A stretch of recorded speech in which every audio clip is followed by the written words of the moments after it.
Greetings, everyone. Thanks for attending. We're going to have what I hope is going to be a very interesting panel about business aspects of the Belarusian revolution that's going on at the moment. I'm joined by a very distinguished panel.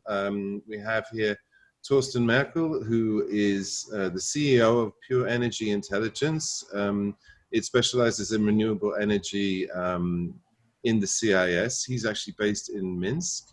Then we have Elina Ribakova, who's an old friend of Viennese. She's the Deputy Chief Economist at the Institute of International Finance in Washington. Then we have Yuri Melnichek, who's actually in Istanbul at the moment, but has been in Minsk most of this week. And Yuri is a tech engineer, an entrepreneur. He's had a number of projects, such as Maps.e, a cartographer, project, and normally is based in Zurich. And finally, Mikado, who is the CEO of PandaDoc, and it's an online business which deals with e-contract signing. He's also a speaker and expert, tech expert from Belarus.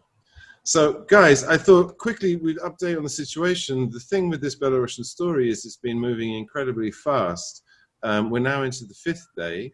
Crowds are gathering on Independence Square, and there are reports of lots of 40 trucks or so of troops in Oman being sent in, but the latest reports just in the last few minutes is that they're all leaving again.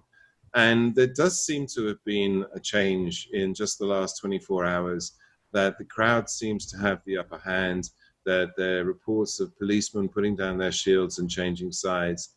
It's looking optimistic, but everything's up in the air. There's still possibility of more violence. There's still possibility of martial law.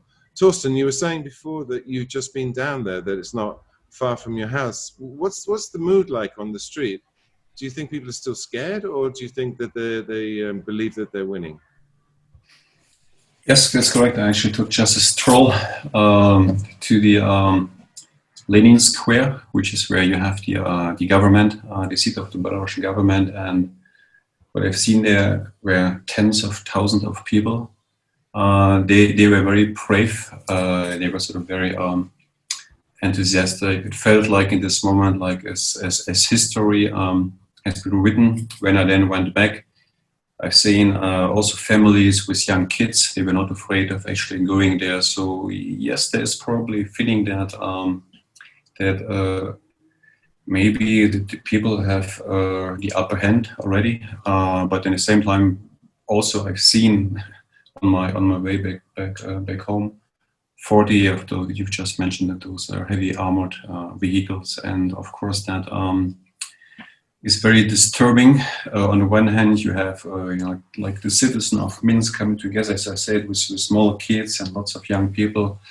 And then you see the soldiers are still around, the security forces. That's the key point, isn't it? I mean, with the brutal beatings and very heavy-handed response to the protests that began only hours after the polls closed on August 9th, on Sunday, that Lukashenko was clearly trying to intimidate the population, but he's failed to do that. They're not scared.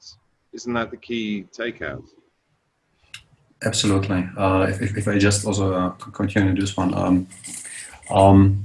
I think it all started already, of course, before the election. A couple of unusual things for Belarus, starting with actually having in the first time some really attractive candidates that were able to assemble the people behind themselves.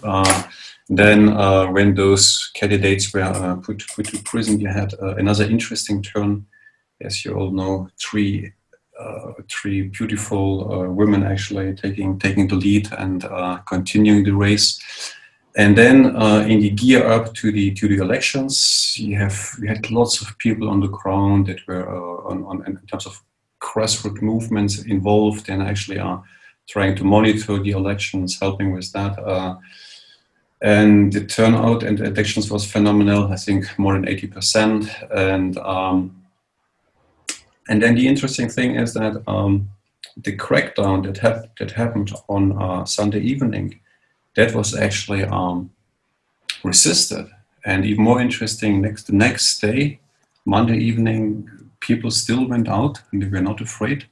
And that was also, I think, it came as a surprise to me that I was not able to suffocate that. And then if you other turning point, very interesting, is obviously Wednesday morning, when we've seen again the women coming out to the streets in the morning. That was a very brave move, and I think a brave move, and that also mobilized lots of people. And finally today, in the wake of those large government companies striking, when the workers from the Minsk factory,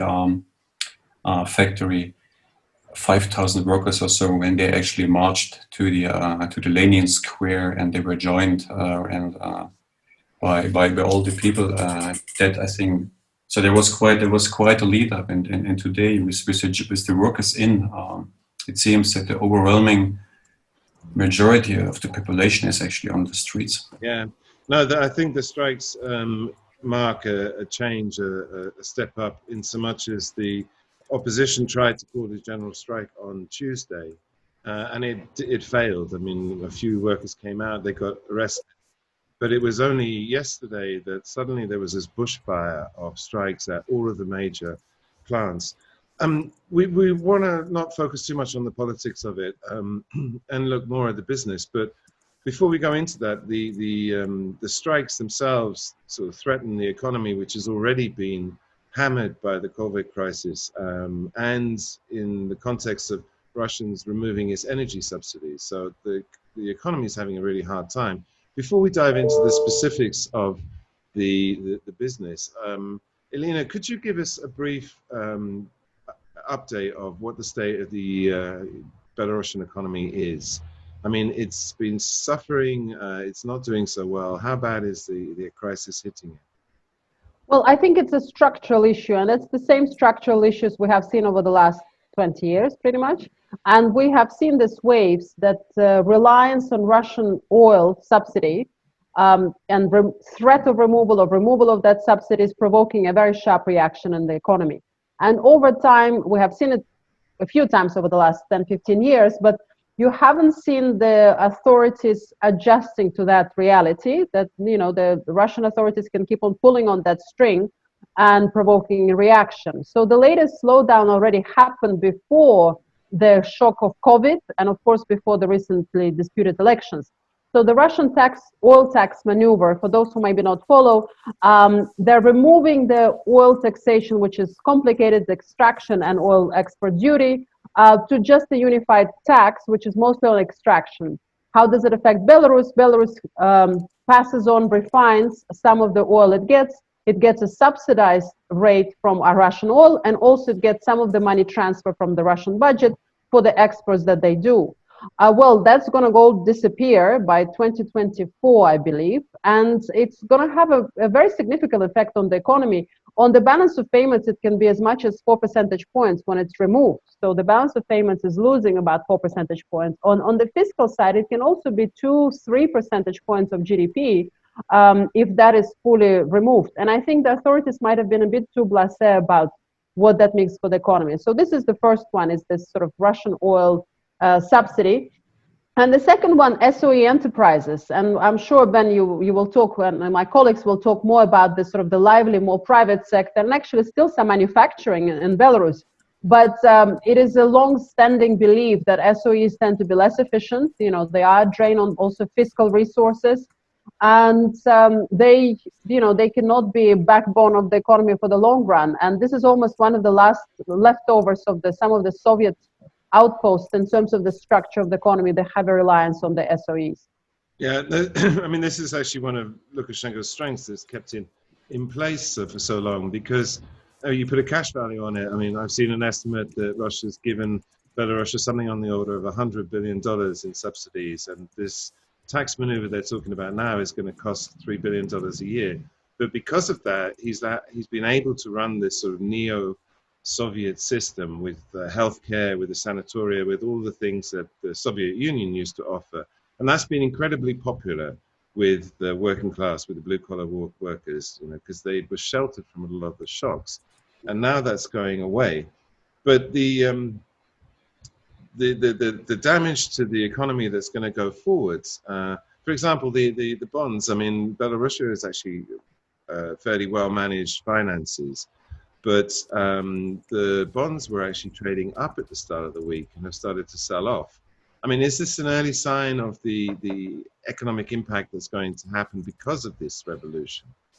Well, I think it's important to separate markets from what's happening on the ground, because, you know, as I sometimes sort of commented to investors, that Belarus owns 1.5 bonds. It's 2 bonds. There's very little external debt that is publicly traded. It is held in it's not wildly held. So therefore, I wouldn't be reading too much into the performance of the bonds, because they may be lagging what's happening on the ground. In terms of the fiscal position, you know, debt is likely to hit 60% of GDP. It's not crazy by international standards nowadays. Nowadays, 100 is becoming the new normal, almost, for emerging markets. I'm exaggerating, of course, but 60% is very manageable. But the issue is that a lot of that debt, I think a great majority of that, is in foreign exchange. So the currency has depreciated. That automatically multiplies your debt by a factor. And also you have... you know, you should look at the ability to repay that debt. You know, if you're not going to have sustainable economic growth going forward, then you will have an issue with that external debt. And just finally, dollarization of the economy is also very high. We just talked recently about inflation that is manageable and the central bank is doing a reasonable job. That is all true, but with dollarization of over 50% of deposits and a big chunk of lending, over 50% of lending as well, you're not having much of an effect with your monetary policy if the rest is just denominated in foreign exchange. You mentioned the SOEs, the state-owned enterprises, and this is the background.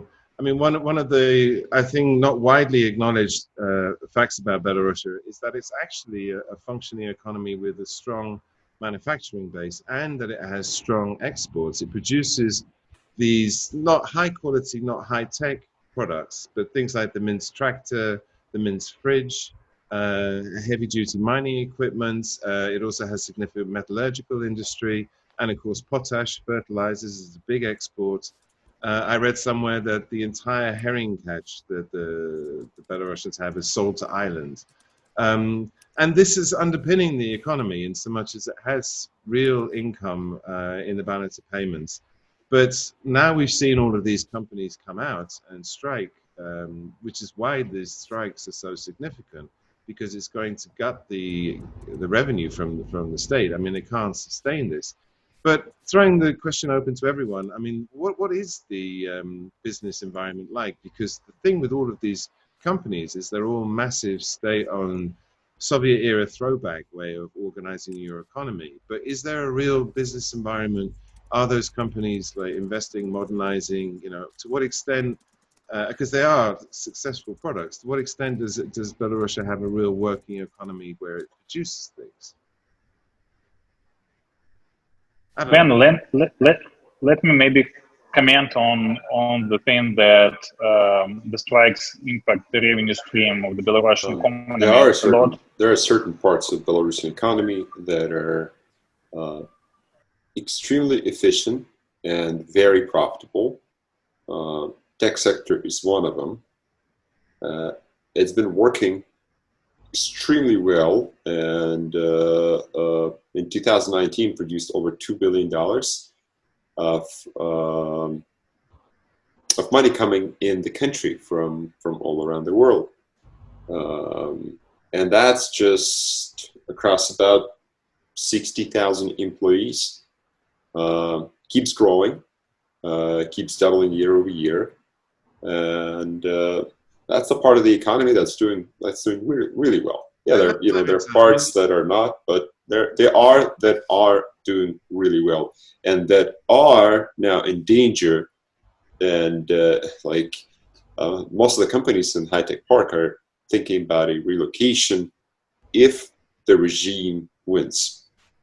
This is the extraordinary thing about Belarus. I mean, on the one hand, you have the traditional Soviet era, like, you know, metallurgical plants and heavy industry and equipment that the Soviet Union was always good at producing. But under Lukashenko, you've created this high-tech, based on the high-tech park in Minsk, and now they're talking about building others.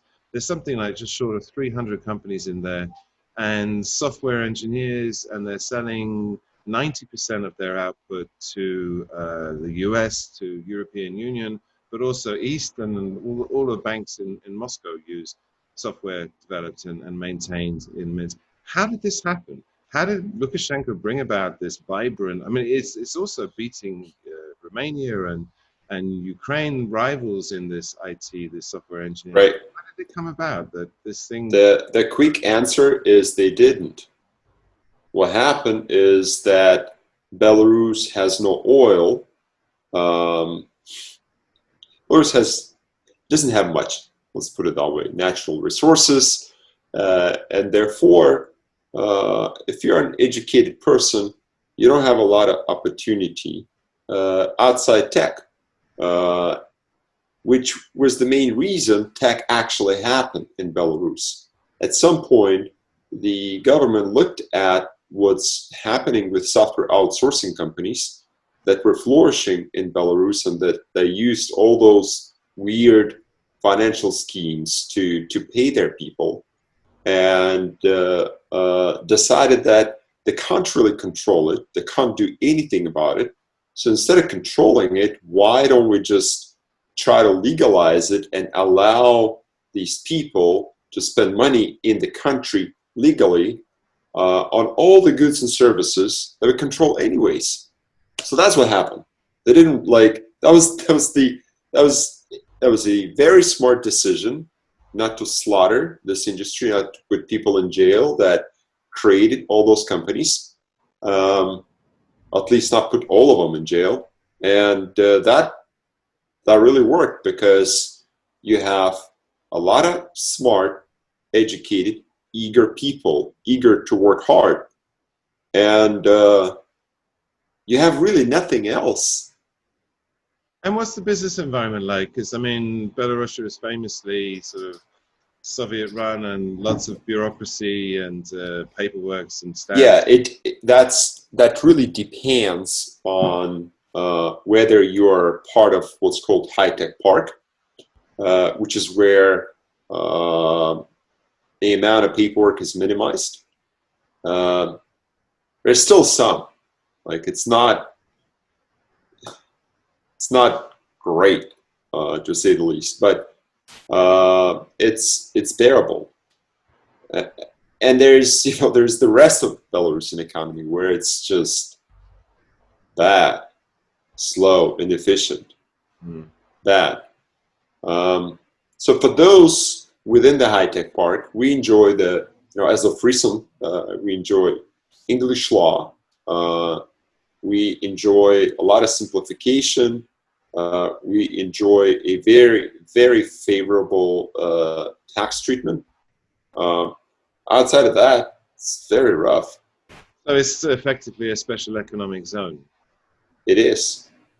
If I may, if I can kick in, because I'm working in a sector, renewable energy, that does not enjoy all the benefits the tech sector does. And yes, there is a substantial level of bureaucracy, which is, on the other hand, manageable.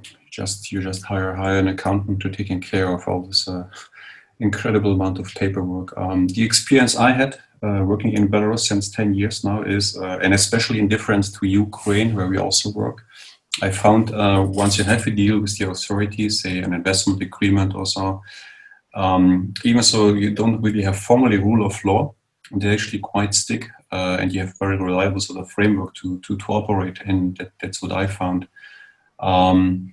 And in terms, renewable energy, you depend on lots of interaction with the governments, planning, construction permits, designs, and so on. Even so, it is all very bureaucratic.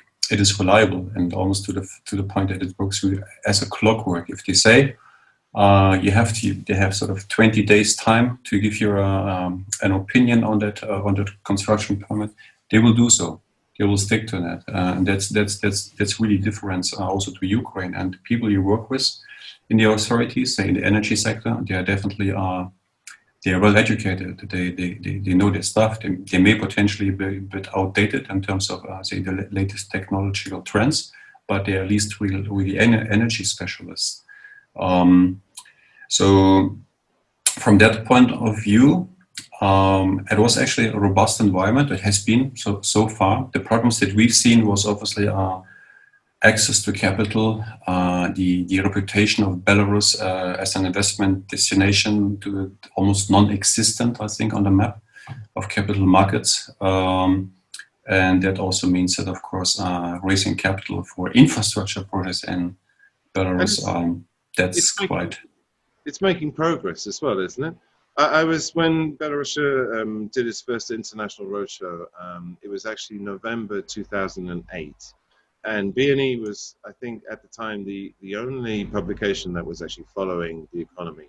And I was asked to be chairman of the conference they had in London. And the Belarusians came. And what I was struck by was that, you know, this was their first international outing. They were just a bit lost. But there was a lot of investors who came, 400, who were super interested, new market opening up. But I think in that last, whatever it is, 12 years, they've made a hell of a lot of progress. The people I've met since, particularly in the financial sphere, they said that they have things like IFSR accounting, and it's not because it's mandated at home, but their counterparties are demanding it because they have it. And so it's sort of reform through osmosis, it's reform through doing business. I mean, are you seeing the same thing? I mean, the people you're talking to, the learning curve has been steep, but they're actually quite sophisticated now. If you ask me, Ben, I can quickly address that. Yes, absolutely. Especially since the last 5 years, since 2015, we've seen also Western institutions becoming more active, EBRD, EIB, and so on. That helped, obviously.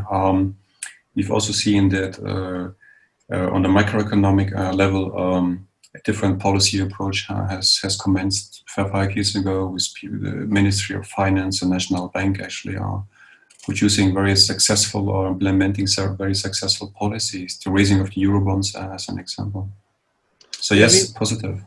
Elina, can I ask you, I mean, I met with the Finance Minister, Melnichek, in London, and I was very impressed in so much as he seemed to know his stuff. They had a prudent financial policy. They were there to raise some debt, and they were looking at various sources of financing, but that side of it, the fiscal side, seems to be much better managed than before.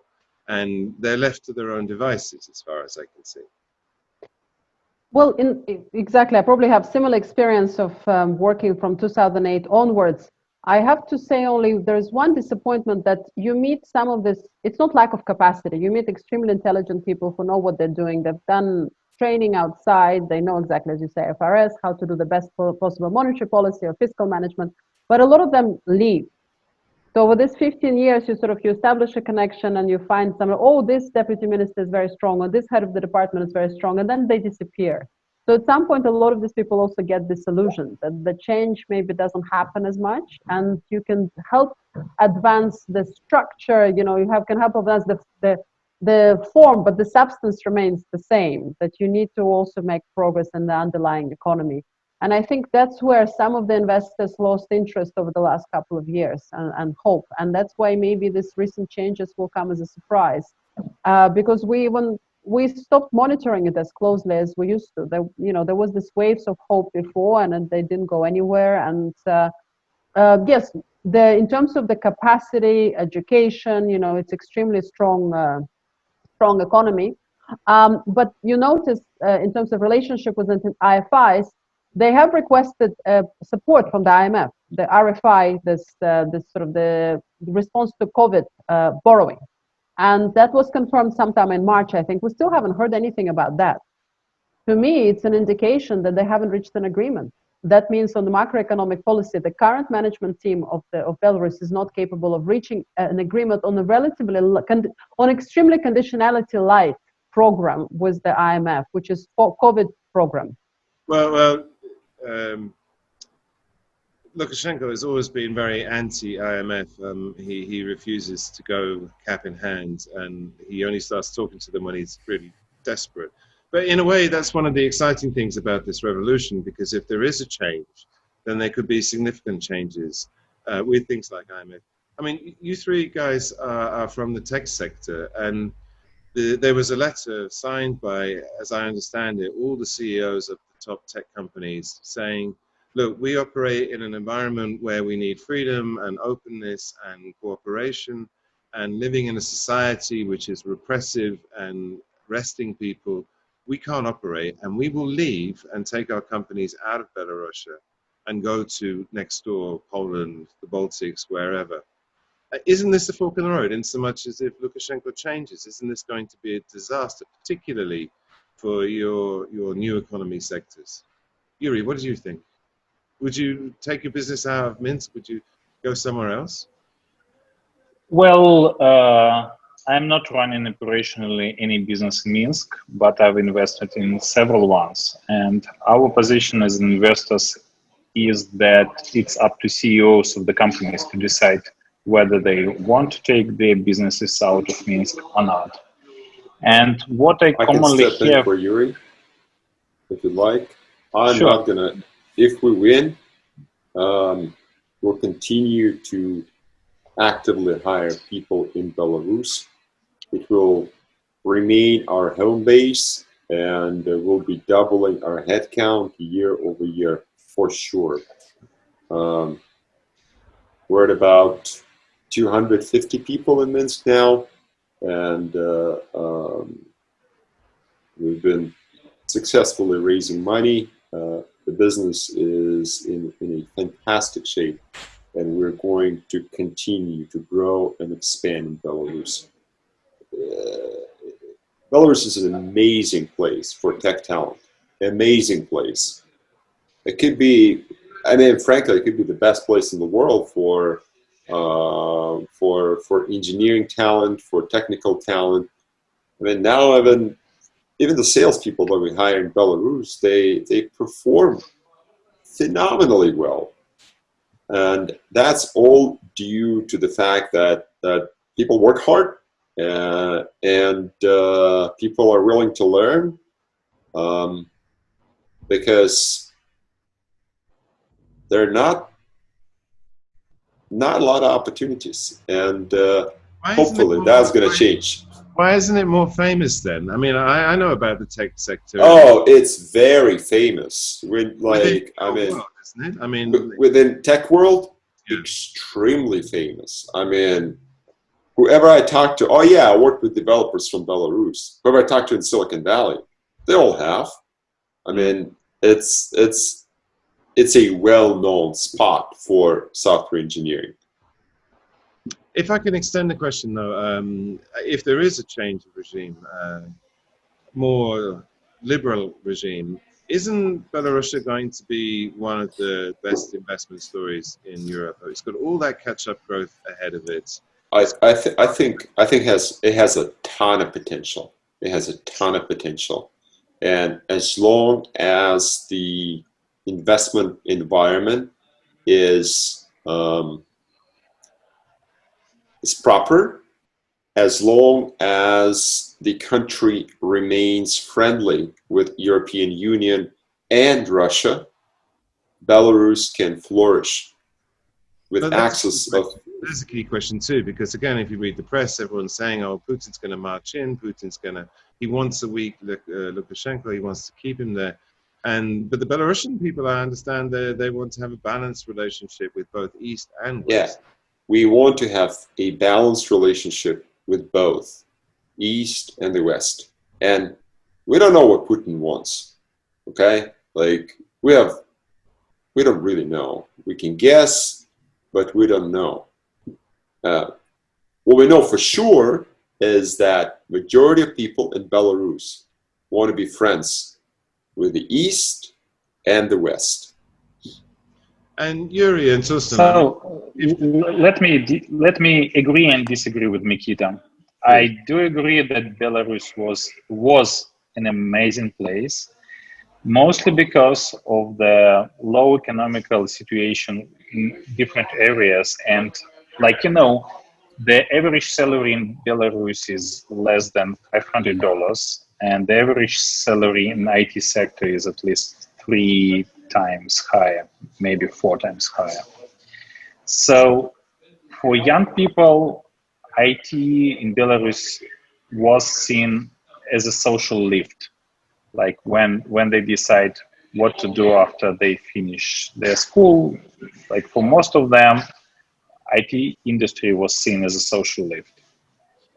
And when I talk to the guys who run startups on whether they want to relocate or not their companies, they tell that it would be up to employees to decide. So I think if the regime changes and if there will be a whole excitement among people that the regime has changed, the employees will stay and the industry will thrive. However, if the real people decide to leave, EPAM, who has more than 10,000 employees in Belarus, and unfortunately, I have to hop off. There's a concurrent call that I need to take. Mikita, thanks for joining. Thank you so much. It's been a pleasure. Thank you for caring, and thank you for trying to help. I appreciate it. Thanks. Yuri, can you finish off what you were saying? Thanks, Mikita. So, like quite often, the outsourcing companies, they create a base, like they educate people from the junior level to mid-level, and from there, the startups pick up the people. And EPAM recently offered all of their more than 10,000 employees in Belarus to relocate if they want to relocate. This is the same position, like total headcount of our startups is like, probably less than 100 people. But what we see is the CEOs, they also tell that companies will relocate if their employees would love to relocate. So what you're saying is that there's a potential disaster here. If Lukashenko stays on, then you could see a massive brain drain of some of the best resources, the tech resources that the country has, as companies. Absolutely. Absolutely. And like the reports say that more than 7,000 people passed through the prison in the last week alone. Like, let me repeat it again. 7,000 people were taken to prison in the last week. And some of them, we don't know how many of them, but some of them would definitely leave no matter what happens. So I think it will all depend on, whether the transition will happen and how the transition will happen. I hope that there will be this whole excitement that the Belarus is turning the page. And if that happens, I think many people from abroad will come back or will reinvest their resources back. Torsten, we're nearly out of time. Can I ask you a similar question? I mean, good scenario, bad scenario, Lukashenko stays, Lukashenko goes. Would you invest more under a Lukashenko government? Do you think the country will boom if he goes? What do you think is going to happen? I think if he goes, obviously depends what is going to happen. Yeah, if we see economic reforms and political reforms, which is probably the likely scenario, then I can see that there's indeed lots of potential. History-wise, as I've said, Belarus as an investment destination was almost not on the map, because there were hardly any transaction. A few Eurobonds, maybe 3, I think, 2 from the government and one from a large corporate, and that's it. If this is going to change, if there are opportunities, then I don't know, privatization. Then I can see lots of opportunities. That's right. I mean, probably nearshoring would be an interesting one, given the manufacturing base Belarus has. That could definitely be pushed. Basically, it wouldn't correct to say nothing changes, because if the system stays on like it will not be the same as it used to be. And I think, let me put it like this, from a macroeconomic point of view, it will be tough. In terms of access to capital, it will be even more challenging. It will be even more costly. It will, in terms of infrastructure, to get decently priced and with sort of a decent tenor type of capital, will become even more of a challenge than it is right now, because you have fewer options. Elina, same question to you. I mean, is Belarus going to have, I mean, this a proper economic crisis, financial crisis? I mean, this has been a big dislocation, another shock in a series of shocks. The country can weather it, but isn't it going to have to reach out for help? And if Lukashenko stays on, he's going to have to go to Moscow. If there's a new government, they have a lot more financing options open to them, do they not? Thank you. And also, I forgot to mention, these are my views, not the views of the IIF. But I think if the authorities, if nothing changes, or sort of the current regime stays, we know they already requested assistance from the IMF. So that has been confirmed. They requested in March. That means the situation internally, they understand, is desperate, right? If you either keep on trying, and they didn't succeed getting something from the IMF, they probably will have to go to other sources. We will see more of the same, and just progressively every round it's going to get worse. It's the same balance of payments, fiscal, growth shock problems. It might take them a few years before it completely disintegrates, but it's not clear how the trajectory will change. If there is an opening up of the economy, there is a chance to get it right, because compared to other countries where the change occurred recently, there isn't an existing deeply entrenched oligarchic structure that could capture the government. And I think there is a chance to get this transition, the old-fashioned transition, the right way, the proper sort of legally sound privatizations that could benefit all rather than the selected few. And I think that would be a fantastic opportunity for all of us, not just for Belarus, but for all of us to help the transition. It could go the way of the Baltics. I mean, here we have, like, Schrodinger's small is beautiful. I mean, the country is sufficiently small that those reforms are actually easier to police in the way that the Baltics managed to rapidly go through that. I think Baltics also had a very strong draw for European Union, which helped a lot. And I think in some cases, Baltics is sometimes too small, maybe too beautiful. But I think the scale in the Baltics is just too small. And the massive migration we saw during the global financial crisis from the Baltics, I think we're talking again about the depopulation in the Baltics. Well, in Belarus, I think the market by itself is interesting enough. So it has actually the perfect size of being not too small and not too big. Super. Guys, on that note, optimistic note, I'd like to thank you very much for participating and taking your time. It's been a great pleasure, very interesting. Exciting times, and hope this has a happy ending, this story. All the best. Take care. Thank you. Pleasure. Thanks. Thank you. Have a nice evening. Thank you. Thank you. Okay.